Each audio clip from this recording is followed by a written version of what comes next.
Assalamualaikum warahmatullahi wabarakatuh. Perkenalkan, nama saya Afdar Restaki Hafizan. Pada video ini saya akan menjelaskan aplikasi simulasi kredit mobil bekas berbasis Android yang saya buat menggunakan bahasa pemrograman Java. Aplikasi ini bertujuan untuk membantu pengguna mengetahui estimasi cicilan kredit serta kelayakan kredit berdasarkan kondisi finansial pengguna. Pada halaman utama aplikasi ini terdapat beberapa input yang digunakan, yaitu EDT harga untuk harga mobil, lalu ada EDT DP untuk uang muka, lalu ada EDT tenor untuk lama kredit dalam tahun, dan ada EDT penghasilan untuk penghasilan per bulan.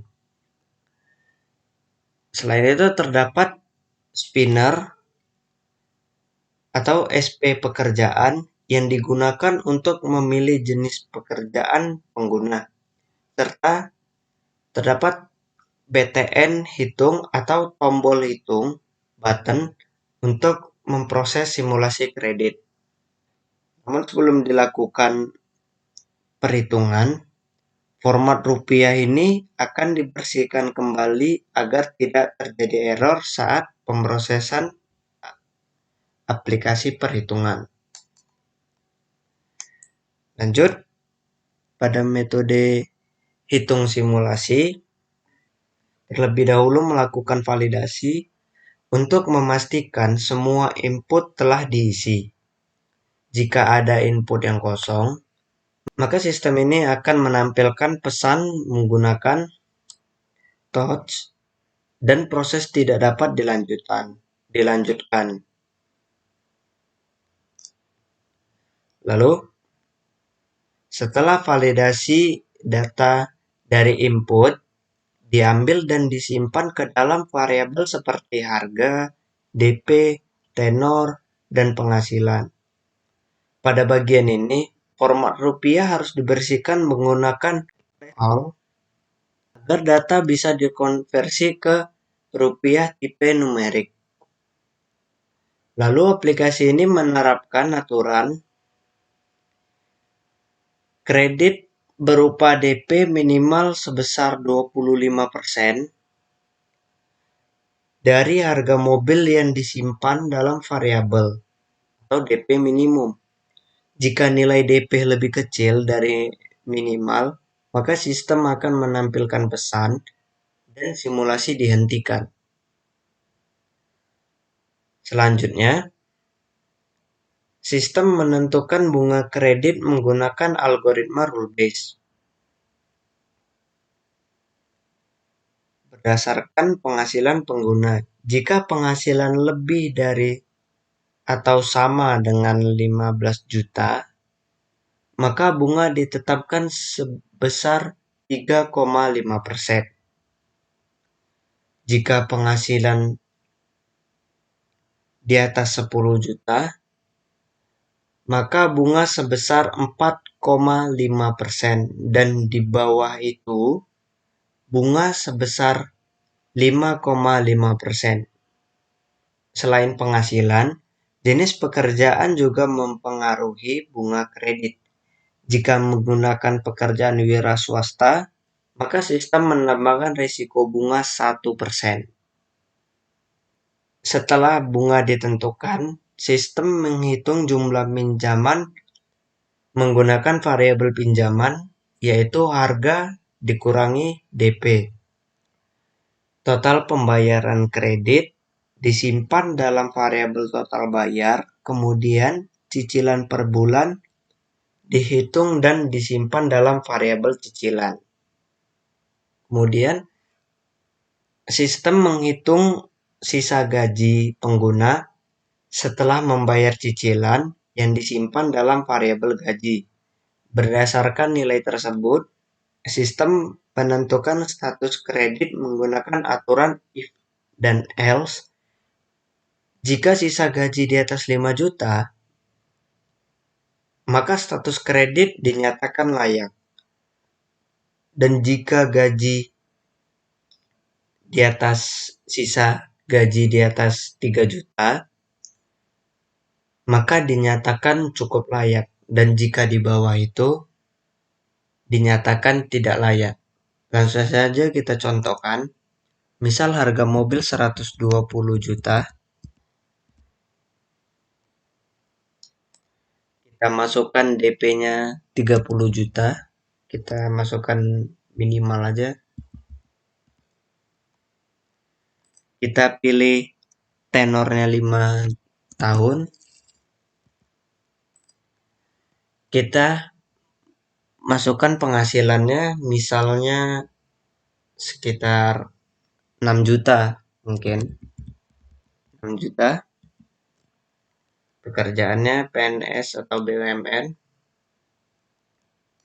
Kita hitung simulasinya. Nah, ketika dia masuk ke sini, ketampilan ini dia sudah tidak di myNactivity.java lagi, melainkan dia sudah masuk ke dalam ini, dalam program ini. Dia masuk ke dalam ini, yaitu resolve activity.java. Kembali lagi ke pembahasannya. Di sini dinyatakan status kredit cukup layak. Mengapa dia dinyatakan cukup layak? Karena kita lihat di sini gaji per bulannya dia ini 6 juta. Dengan perhitungan yang sudah ditetapkan, dia harus membayar cicilan mobilnya itu per bulan 1.912.500, atau kita bulatkan saja 1.900.000. Maka dari 6 juta ini sisa gajinya itu hanya sekitar 4 jutaan. Dan itu berarti sisa gajinya itu masih di bawah 5 juta. Maka dinyatakan cukup layak. Kalau kita rubah gajinya itu misalnya dia di 7 juta, kita rubah misalnya di 7 juta. Nah, maka status kredit dia dinyatakan layak. Karena dari 7 juta ini dia bayar 2 juta, dia masih punya sisa gaji 5 juta lebih. Nah, kalau kita buat gajinya di bawah itu, kita buat misalnya gajinya 5 juta,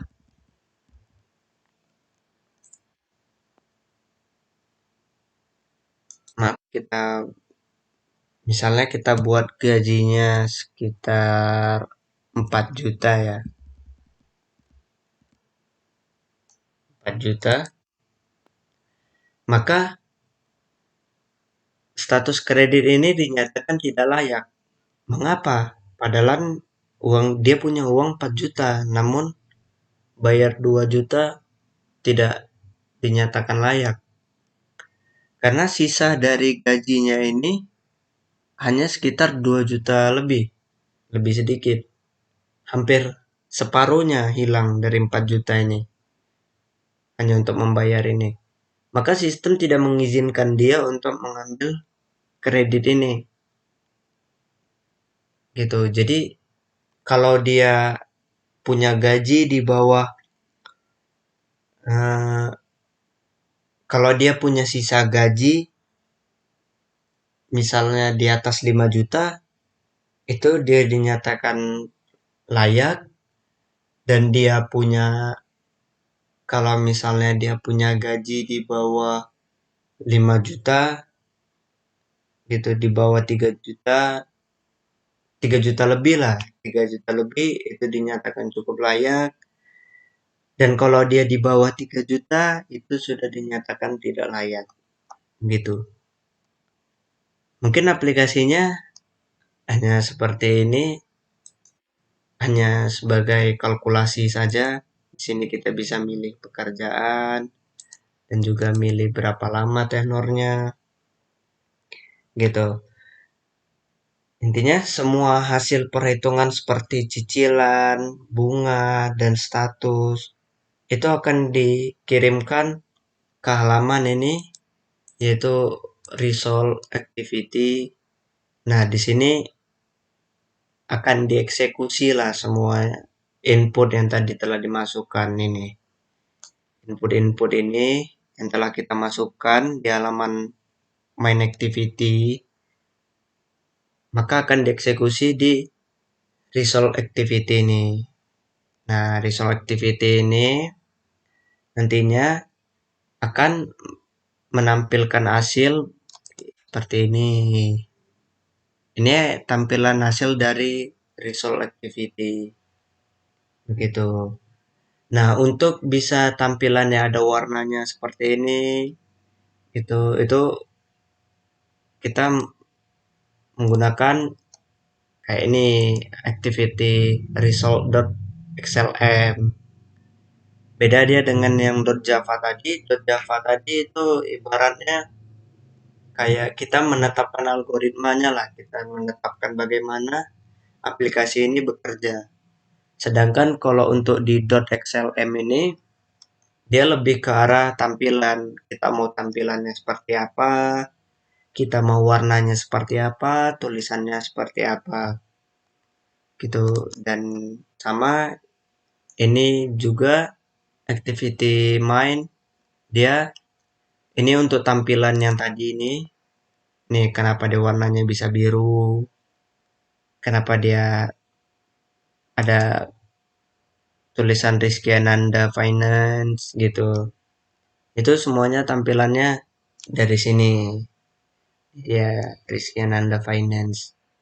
Semua tampilannya itu akan dia kita mengisinya dari sini lah ibaratnya. Dan untuk kalau yang ini .java ini lebih ke arah algoritmanya, lebih ke arah perhitungan aplikasinya. Kita mau bikin aplikasi seperti apa, ya di sinilah kita masukkan gitu. Seperti saya mau masuk, saya menggunakan if dan else, itu kita masukkannya di sini. Kalau .xlm ini hanya berfungsi sebagai tampilannya lah gitu, biar enak ditengok. Untuk menghubungkan semua activity-activity ini, activity resolve, main activity, semuanya itu dihubungkan di dalam sini, Android Manifest. Itu semua bisa untuk menggabungkannya. Kalau tidak ada ini, semua alamat-alamat activity ini nggak akan terhubung. Gitu. Dia jadi intinya lah gitu. Nah, jadi dengan adanya aplikasi ini, pengguna dapat mengetahui estimasi cicilannya dan kelayakan kredit dia sebelum dia mengajukan kredit secara nyata. Jadi dia bisa mensimulasikannya dulu di aplikasi ini. Mungkin demikian itu saja yang bisa saya sampaikan. Mohon maaf bila banyaknya kekurangan yang saya sampaikan. Saya mohon maaf. Terima kasih. Assalamualaikum warahmatullahi wabarakatuh.